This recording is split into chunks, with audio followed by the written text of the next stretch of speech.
Come with me, Jake Turner, as I travel the back roads talking with corn and soybean experts about best practices in pest control, ag issues, and how growers can get more from every acre. All you need is a minute. In this episode of The Minute, I'm on my way to Effingham Equity in Altamont, Illinois, to meet with Nick Hustetti, technical sales representative for FMC, to learn more about Authority Maxx herbicide. When a successful line of herbicides like Authority adds a product, it's pretty exciting news. So come on, we've got a lot to learn. Nick, thanks for meeting with us today. Thanks for coming, Jake. So tell us about this new product, Authority Maxx. Why are you so excited about it? I'm excited about Authority Maxx because it's a new product concept from FMC, and it has the same active ingredients as Authority XL, but it's at an optimized ratio, so we can apply this product with a little bit more flexibility in some of the higher pH geographies. And as the distribution of glyphosate-resistant weed species increases, it'll continually be important to apply full rates of residual herbicide chemistries in order to help make our post-emergence applications count. Now, weed growth rate's an issue here too, right? Yeah, especially with water hemp and Palmer amaranth. When these weed species reach 4 inches in height, control becomes much more difficult. And when you consider the growth rate of water hemp, which is near 1 inch per day, and Palmer amaranth, which is near 2 inches per day, this provides a very narrow window to be timely with our post-emergence applications. Why is Authority Maxx so helpful for growers who are concerned with using a full rate?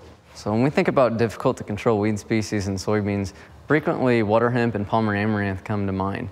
These weed species are difficult to control for several reasons, including their resistance profile and their biology. One water hemp or Palmer amaranth plant can easily produce 500,000 seeds per plant. Now that's one plant. One plant, and that is going to increase the soil seed bank at an incredible rate. And we think about an abundance of seed that's ready and viable to germinate the following spring and summer. It's really not uncommon to see emergence patterns into August with rainfall events. How does Authority Maxx work with different tillage programs? So Authority Maxx is going to fit very well across tillage programs. However, in no-till or minimum till environments, it's going to increase herbicide diversity by including an additional mode of action with foliar activity on susceptible winter annual biotypes. And that additional mode of activity is very important, right? It's very important, especially for preserving effective tools that we have currently from a soil residual perspective. What about with a conventional till program? So in conventional till, we typically recommend growers applying Authority Maxx as close to planting as possible. And what that's going to do is really increase our in-season residual activity. And oftentimes you'll hear university experts refer to starting clean and staying clean. And Authority Maxx is going to be an excellent tool for growers to plant into a clean seed bed and have an excellent start to the season. You really can't say start clean, stay clean enough, can you? No, it's extremely important.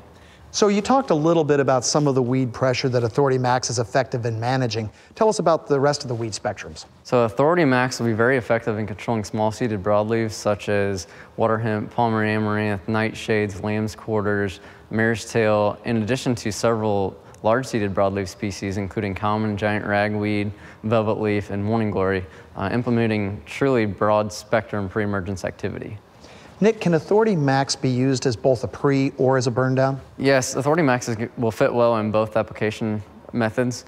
From a burn down perspective, we're getting some foliar activity out of the Authority Maxx, and we also have the base Authority molecule in there for the in-season residual activity on some of the more difficult to control weed species, including water hemp and Palmer amaranth.